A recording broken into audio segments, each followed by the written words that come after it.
Hello football fans, এবারে champions লিগের আসর প্রায় শেষের পথে।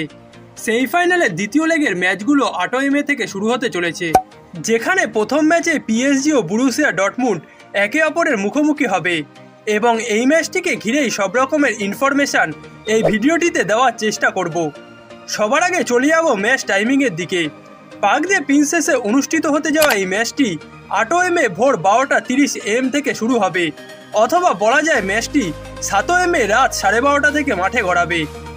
সেমিফাইনালের প্রথম লেগের ম্যাচটিতে বরুসিয়া ডর্টমুন্ড নিজেদের ঘরের মাঠে পিএসজিকে 1-0 গোলে পরাজিত করে, যার কারণে দ্বিতীয় লেগের ম্যাচটিতে তারা অ্যাগ্রিগেটে 1 গোলের লিড নিয়ে মাঠে নামবে। তবে ম্যাচটিতে পিএসজির জয়ের সম্ভাবনা সবথেকে বেশি থাকবে, কারণ হাজারো দর্শকদের সামনে তারা হোম অ্যাডভান্টেজটা পাবে।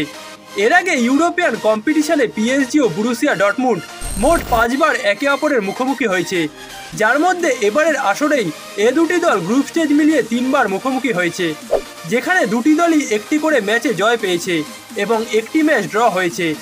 এই দুটি দল নিজেদের ঘরের মাঠেই একটি করে জয় পেয়েছে, যার কারণে পিএসজির জন্য দ্বিতীয় লেগের এই ম্যাচটিতে অবশ্যই বড় একটা সুযোগ থাকবে কামব্যাক করার, কারণ এর আগে পার্ক দে প্রিন্সেসে পিএসজি যতবার ডর্টমুন্ডের মুখোমুখি হয়েছে প্রত্যেকবারই তারা জয় পেয়েছে।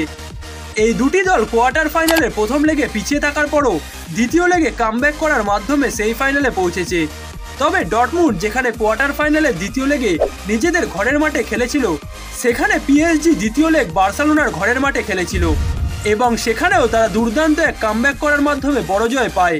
তাই বর্তমানে পিছিয়ে থাকলেও এই ম্যাচটিতে নিজেদের ঘরের মাঠে আলাদাই একটা আত্মবিশ্বাস নিয়ে মাঠে নামবে পিএসজি।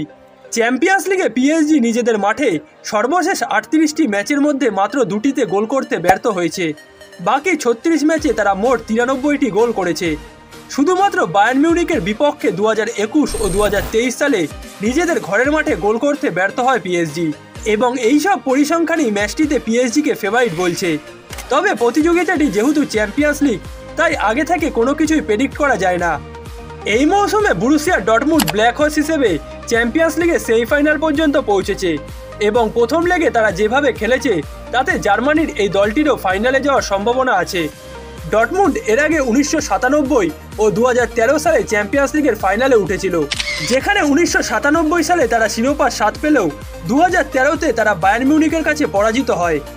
অন্যদিকে পিএসজি 2020 চ্যাম্পিয়ন্স লিগ আসরের ফাইনাল পর্যন্ত গেছিল, তবে তারাও সেই বায়ার্ন মিউনিখের কাছে পরাজিত হয়ে রানার্স আপ হয় এবং এখন দেখার অপেক্ষা তৃতীয়বারের মতো বরুসিয়া ডর্টমুন্ড নাকি দ্বিতীয়বারের মতো পিএসজি ফাইনালে যায়। দ্বিতীয় লেগের ম্যাচটিতে আলাদা করে কিলিয়ান এমবাপ্পে ও জর্ডান স্যানচোর দিকে নজর রাখতে হবে। এই মৌসুমে এখনও পর্যন্ত চ্যাম্পিয়ন্স লিগের টপ গোল স্কোরার হচ্ছেন কিলিয়ান এমবাপ্পে এবং তিনি বর্তমানে যে ফর্মে আছেন তাতে ফার্স্ট লেগে ডর্টমুন্ড তাকে আটকাতে পারলেও দ্বিতীয় লেগে নিজেদের ঘরের মাঠে এমবাপ্পেকে আটকানো মোটেই সহজ হবে না তাদের জন্য। অন্যদিকে জর্ডান স্যানচো প্রথম লেগে যে পারফরমেন্সটা দিয়েছেন, তারপর দ্বিতীয় লেগেও তার দিকে আলাদা করে নজর রাখতে হবে।